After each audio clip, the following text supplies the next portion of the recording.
بسم اللہ الرحمن الرحیم۔ آج کی اس ویڈیو میں ہم حضرت علی رضی اللہ عنہ کے حالات و واقعات پر بات کریں گے۔ آپ رضی اللہ عنہ کا نام و نسب اور خاندان کے بارے میں بات کریں گے۔ اس کے علاوہ آپ رضی اللہ عنہ کی خلافت اور آپ رضی اللہ عنہ کی شہادت اور حالات قبل از اسلام اور آپ رضی اللہ عنہ کے حلیہ مبارک اور ازواج و اولاد کے بارے میں آج کی اس ویڈیو میں ہم بات کریں گے۔ سب سے پہلے بات کریں گے نام و نسب اور خاندان۔ آپ کا نام مبارک علی ہے اور لقب اسد اللہ اور حیدر مرتضیٰ، کنیت ابو الحسن اور ابو تراب۔ آپ کا نسب رسول اللہ صلی اللہ علیہ وسلم سے بہت قریب ہے۔ آپ کے والد ابو طالب، جن کا نام عبد المناف تھا، اور رسول خدا صلی اللہ علیہ وسلم کے والد ماجد عبداللہ بھائی بھائی تھے۔ آپ کی والدہ فاطمہ بنت اسد بن ہاشم تھیں۔ ماں باپ دونوں کی جانب سے آپ ہاشمی ہیں۔ بچپن ہی سے نبی کریم صلی اللہ علیہ وسلم کے ساتھ رہے، بلکہ آپ صلی اللہ علیہ وسلم کی آغوش رحمت ہی میں پرورش پائی، اور آپ صلی اللہ علیہ وسلم نے ان کے ساتھ بالکل فرزند ہی کا معاملہ کیا اور اپنی دامادی کا شرف بھی عطا کیا۔ چنانچہ حضرت فاطمہ الزہرا رضی اللہ عنہا، جو نبی کریم صلی اللہ علیہ وسلم کی سب سے چہیتی صاحبزادی تھیں، آپ کے نکاح میں آئی اور ان سے آپ کی اولاد ہوئی۔ ناظرین، یہاں پر اگر خلافت کی بات کریں تو صحابہ کرام میں سب سے اعلیٰ درجہ کے فصیح و بلیغ خطیب سمجھے جاتے تھے۔ شجاعت و بہادری میں آپ سب سے زیادہ فائق مانے جاتے تھے۔ آپ کا مرتبہ بہت نمایاں تھا۔ سن 25 ہجری میں حضرت عثمان بن عفان رضی اللہ عنہ کے بعد مسند خلافت کو زینت بخشی اور 3 دن کم 5 سال مسند خلافت پر متمکن رہے۔ حضرت عثمان رضی اللہ عنہ کی شہادت کے دوسرے دن آپ کے ہاتھ پر بیعت ہوئی۔ مدینہ منورہ میں جتنے مہاجر اور انصار تھے، سب نے آپ کے ہاتھ پر بیعت کی۔ ملک شام نے آپ کی خلافت تسلیم نہیں کی۔ ان کا خیال تھا کہ جتنے مہاجر اور انصار نے آپ کے ہاتھ پر بیعت کی، سب نے بیوائیوں کے جبر سے بیعت کی۔ آپ کے عہدے خلافت میں کفار سے جہاد بالکل موقوف رہا اور اسلامی فتوحات میں کوئی اضافہ نہیں ہوا۔ آپ کا تمام زمانہ خلافت آپس کی لڑائیوں میں صرف ہوا۔ صرف 3 لڑائیاں آپ کو پیش آئیں۔ اول جنگ جمل، جس میں اول حضرت عائشہ رضی اللہ عنہا اور حضرت طلحہ و زبیر سے لڑنا پڑا۔ جنگ دوم، جنگ صفین میں، جس میں حضرت امیر معاویہ اور اہل شام سے مقابلہ کرنا پڑا۔ سوم، جنگ نہروان میں، جس میں خوارج سے مقابلہ ہوا۔ یہ آپ کی آخری جنگ تھی اور تمام صحابہ کے نزدیک پسندیدہ تھی، اور بعض احادیث میں اس کے متعلق پیشن گوئی اور پسندیدگی کے کلمات بھی وارد ہوئے ہیں، مگر جنگ جمل اور جنگ صفین صحابہ کرام کو ناپسند رہیں اور بہت سے محتاط لوگ ان لڑائیوں سے کنارہ کش رہے۔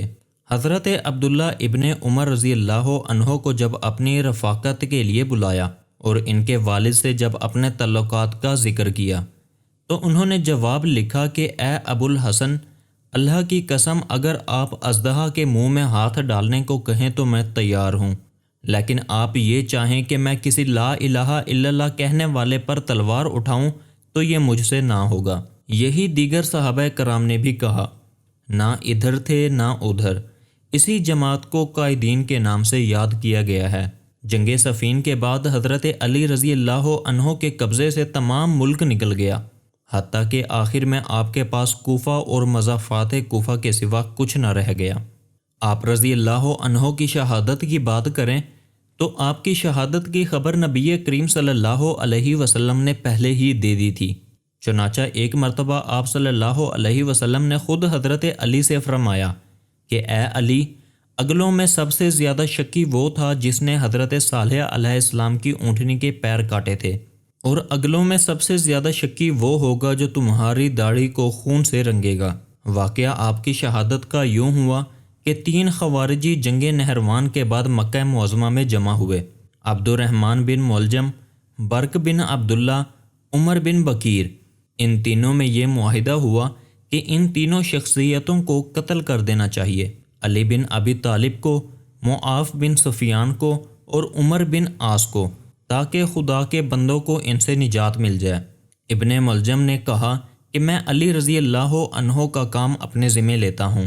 برق نے حضرت معاویہ کے قتل کا ذمہ لیا اور عمر بن بکیر نے حضرت عمر بن عاص کا، اور سب نے یہ طے کیا کہ سب اپنا کام ایک ہی تاریخ میں کریں گے، یعنی 11ویں رمضان المبارک کو یا 17ویں رمضان المبارک کو۔ اس معاہدے کے بعد ابن ملجم تو کوفہ پہنچا اور وہ دونوں ملک شام گئے۔ وہ دونوں اپنے مقصد میں کامیاب نہ ہو سکے، مگر ابن ملجم اپنی مراد شفاعت میں کامیاب ہوا۔ حضرت علی رضی اللہ عنہ کی عادت تھی کہ فجر کی نماز کے لیے بہت سویرے ہی مسجد تشریف لے جاتے تھے اور راستے میں الصلاۃ الصلاۃ کہتے جاتے تھے۔ اس دن ابن ملجم راستے میں چھپ کر بیٹھ گیا۔ بس جیسے ہی آپ پہنچے، اس نے آپ کی پیشانی مبارک پر تلوار مار دی جو دماغ تک جا پہنچی۔ آپ خون میں نہا گئے، آپ کی داڑھی مبارک خون سے تر ہو گئی۔ حضرت امام حسن رضی اللہ عنہ فرماتے ہیں کہ میں پیچھے پیچھے چلا آ رہا تھا، یکا یک مجھے تلوار کی چمک محسوس ہوئی اور امیر المومنین کو زمین پر گرتے ہوئے دیکھا، اور یہ فرماتے ہوئے کہ قسم ہے رب کعبہ میری آرزو پوری ہو گئی۔ جس صبح کو یہ واقعہ پیش ہوا، اس شب کو آپ نے ایک خواب دیکھا اور حضرت امام حسن رضی اللہ عنہ سے بیان فرمایا تھا کہ آج میں نے نبی کریم صلی اللہ علیہ وسلم کو خواب میں دیکھا ہے اور عرض کی ہے کہ اے اللہ کے رسول، آپ کی امت سے مجھے بہت تکلیف پہنچی ہے۔ آپ صلی اللہ علیہ وسلم نے فرمایا کہ تم ان کے لیے بد دعا کرو۔ میں نے کہا یا اللہ، ان کے بدلے مجھے اچھے لوگ عطا کر اور میرے بدلے ان کو برا شخص دے۔ اس واقعے کے بعد چاروں جانب سے لوگ جمع ہو گئے اور ابن ملجم پکڑا گیا۔ حضرت علی رضی اللہ عنہ نے اس کو اپنے سامنے قتل ہونے نہیں دیا اور فرمایا کہ میں اچھا ہو جاؤں گا تو مجھے اختیار ہوگا کہ سزا دوں یا معاف کروں۔ اگر میں اچھا نہ ہوا تو یہ کرنا کہ اس نے ایک ضرب ماری تھی، تم بھی ایک ضرب مارنا۔ یہ واقعہ جمعے کے دن ہوا تھا اور یک شنبہ میں آپ نے وفات پائی۔ آپ کے بعد ابن ملجم بہت بری طرح قتل کیا گیا۔ اس کے ہاتھ پاؤں کاٹے گئے، زبان کاٹی گئی اور آنکھوں میں گرم سلائیاں ڈالی گئی۔ اس کے بعد وہ آگ میں جلا دیا گیا۔ 17 رمضان المبارک 40 ہجری کو عبد الرحمن ملجم خارجی کے ہاتھ سے مقام کوفہ میں شربت شہادت نوش فرمایا اور خلافت راشدہ کو دنیا سے رخصت کر گئے۔ کوفہ کے قریب ایک مقام نجف ہے، وہاں مدفن پایا۔ حالات قبل از اسلام۔ آپ قبل بلوغ بچپن میں ایمان لائے۔ بعض مورخین کا قول ہے کہ اس وقت آپ کی عمر 10 برس تھی، اور بعض کا قول ہے کہ 9 برس، اور ایک قول 8 سال کا بھی ہے۔ بعض لوگ اس بات پر قائل ہیں کہ حضرت ختیجہ رضی اللہ عنہا کے بعد سب سے پہلے آپ ہی ایمان لائے۔ ایک دن آپ کے والد ابو طالب نے آپ کو نبی کریم صلی اللہ علیہ وسلم کے ساتھ نماز پڑھتے ہوئے دیکھا اور پوچھا کہ یہ کیا کر رہے ہو؟ نبی کریم صلی اللہ علیہ وسلم نے ان کو جواب اور ان کو دین اسلام کی طرف بلایا تو ابو طالب کہنے لگے کہ اس کام میں کوئی برائی نہیں ہے، لیکن مجھ سے سرینے اوپر نہ کی جا سکیں گی۔ حضرت علی اپنے والد کے اس مقولے کا ذکر کر کے اکثر ہنسا کرتے تھے۔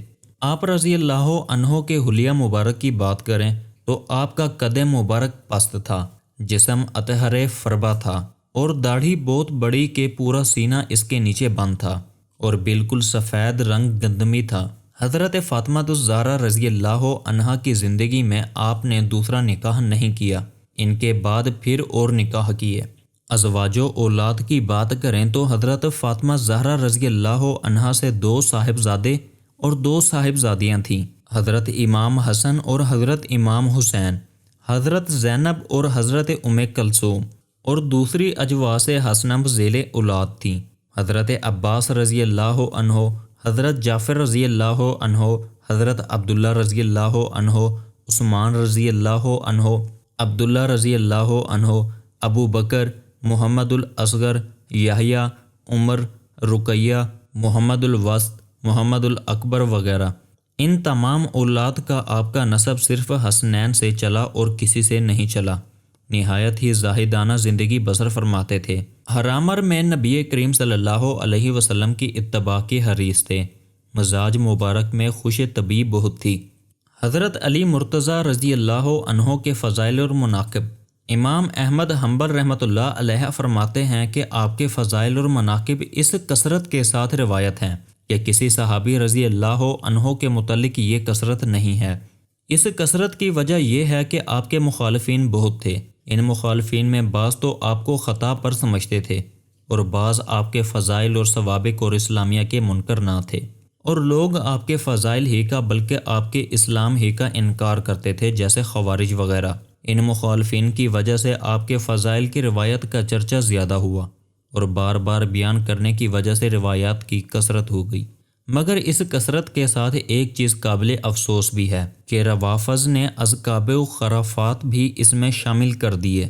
آپ رضی اللہ عنہ کے چند فضائل ذیل میں بیان کیے جاتے ہیں۔ بوقت ہجرت نبی کریم صلی اللہ علیہ وسلم نے ان کو اپنی چادر اڑھا کر اپنے بستر پر لٹا دیا، اور کچھ لوگوں کی امانتیں آپ صلی اللہ علیہ وسلم کے پاس تھیں، وہ بھی ان کے حوالے کر دیں کہ وہ واپس کر دینا۔ آپ رضی اللہ عنہ نے ایسا ہی کیا اور پھر آپ بہت جلد ہجرت کر کے مدینہ منورہ تشریف لے گئے۔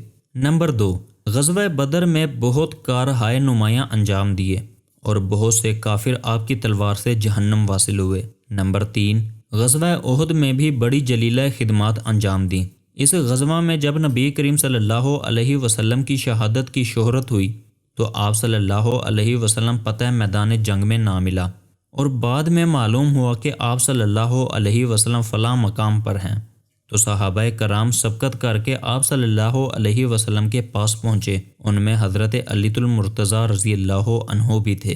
نمبر 4، غزوہ خیبر میں بھی آپ سے بہت سی پسندیدہ خدمات ظہور میں آئیں، اور اسی طرح تمام غزوات میں، اور صرف غزوہ تبوک میں نبی اکرم صلی اللہ علیہ وسلم ان کو مدینہ منورہ میں چھوڑ گئے تھے۔ باقی تمام غزوات میں آپ نبی کریم صلی اللہ علیہ وسلم کے ہمراہ رہے۔ نمبر 5، 9 ہجری میں نبی کریم صلی اللہ علیہ وسلم نے حضرت ابو بکر صدیق رضی اللہ عنہ کو امیر حج بنا کر بھیجا۔ ان کی روانگی کے بعد سورۃ البراۃ نازل ہوئی۔ اس کی تبلیغ پر حضرت علی رضی اللہ عنہ کو مامور کیا۔ نمبر 6، نبی کریم صلی اللہ علیہ وسلم کی وفات ہوئی تو آپ صلی اللہ علیہ وسلم کو غسل دینے کا شرف حضرت علی رضی اللہ عنہ کو حاصل ہوا۔ نمبر 7، حضرت ابو بکر صدیق رضی اللہ عنہ کی خلافت پر آپ نے اپنی دلی رضامندی کا اظہار فرمایا کہ رسول اللہ صلی اللہ علیہ وسلم ان کو امام نماز بنا گئے، تو جس کو آپ نے ہمارے دین کا امام بنا دیا تو ہماری کیا اوقات ہے کہ عام معاملات میں اس کو امام نہ سمجھے۔ نمبر 8، حضرت عمر رضی اللہ عنہ کی خلافت میں ان کی وزارت آپ کے سپرد رہی۔ آپ نے ان کے ساتھ اپنی دلی محبت اور عقیدت کا اظہار اس اہتمام سے کیا کہ روافض ان کی باتوں کی کوئی تعویل نہیں کر سکتے۔ تو ناظرین، یہ ویڈیو یہاں پر ختم ہوتی ہے۔ آپ سے ملاقات ہوگی انشاءاللہ اگلی ویڈیو میں۔ اپنا خیال رکھیے گا۔ اللہ نگہبان۔